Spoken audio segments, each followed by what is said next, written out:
AskReddit by Zumi Neraki. What are the creepiest facts that you know? Mos teutonicus is a process of boiling the body of dead noblemen or aristocrats to then remove the bones for sanitary transport back to their homeland during the Crusades. I heard that soup kitchens of that time were a blast. If vultures feel threatened, they can projectile vomit. Can confirm. My mom worked at a bird rescue center and saw it happen. She said she's never smelled anything worse than that. In 2004, Peter Porco and his wife were attacked in their sleep by their son, being repeatedly hit in the head with an axe. The next morning, Peter woke up and went about his regular morning routine, including getting breakfast and going outside to get the newspaper. He collapsed several hours later and died, never realizing what had happened to him. There's an amazing case file episode on this. There are 8 missing nukes around the world that we know of. Trademark sign. We still don't know if we are alone in the universe, or would it be creepier if we were all alone? I think we are not alone for the same reason that it would almost be impossible to interact with anyone else out there. The universe is mind-numbingly enormous. Elephants mourn the death of their family with almost a ritual. They do this even to a random elephant skeleton they find in their way. So do crows. Though part of that ritual for crows can sometimes include necrophilia. We should all pray our immune system never discovers our eyes. If it does, it will destroy them. Could you please explain? There was once this chicken called Mike who lived for 18 months after his head got cut off. He didn't die because most of his brainstem remained intact, and so it did not bleed to death.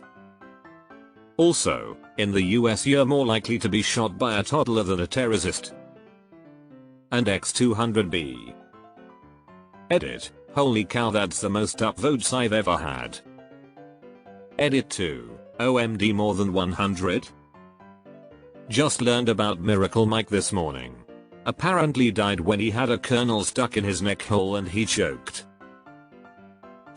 A man sculpted a statue of himself using his own hair, teeth, and nails.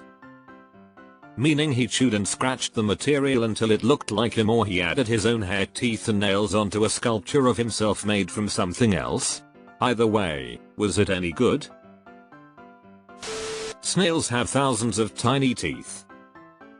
And the teeth of these here are supposedly the hardest, natural, material known to men.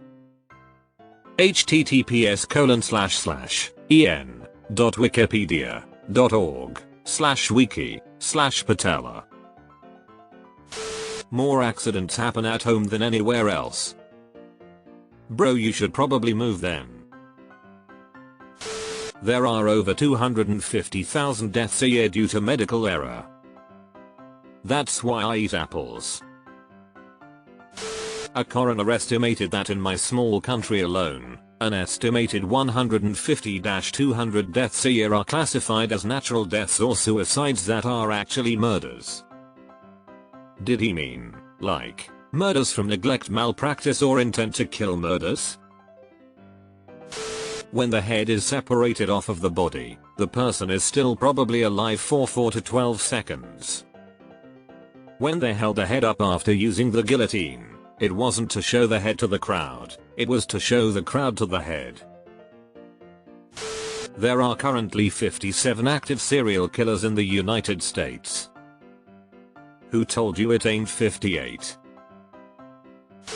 If a pregnancy terminates naturally at a point when the fetus is too big to be easily expelled, the body can calcify it in order to protect itself from the decomposing fetus corpse. These can remain in the uterus for decades, often unnoticed. They are called stone babies, or lithopedion. Bald eagles are fucking disgusting rats. They smell like rotten fish, and when they shit or slice they lift their tail feathers and fire the most foul smelling packet of rancid ass you have ever seen over 10 feet behind them.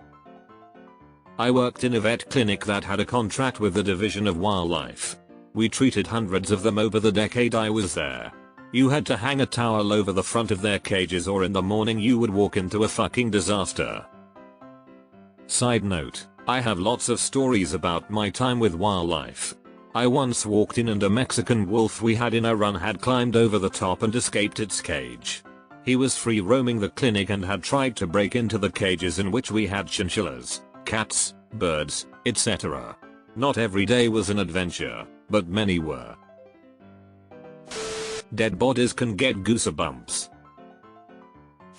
There are tiny creatures living on your face, and I'm not talking about microorganisms. Mites. Some of them can grow just large enough that you can see them with the naked eye. There's a chemical in your eye the immune system doesn't know about, so if it ever found out you'd go blind. There is a disease that causes people's muscles to slowly turn into bone and soon they will have to pick the position they will spend the rest of their lives with. I heard this on the news when I was little, and every time I got a sore muscle I thought, oh god, it's happening. If you live in a major city then you've probably walked past a murderer at least once, provided you actually leave the house. Unless you are the murderer. The Zoroastrians leave their dead in special towers to be eaten by vultures. Zoroastrians in India have had a lot of disruption related to their burial traditions because the vulture population was wiped out due to a drug given to cattle. https://radiolab.org/podcast/corpse-demon/transcript. That, every 60 seconds in Africa a minute passes. Hurry boy, it's waiting there for you. There are over 1 million tiny arachnids that live in your hair follicles. At night, they crawl out and have a bug orgy on your face.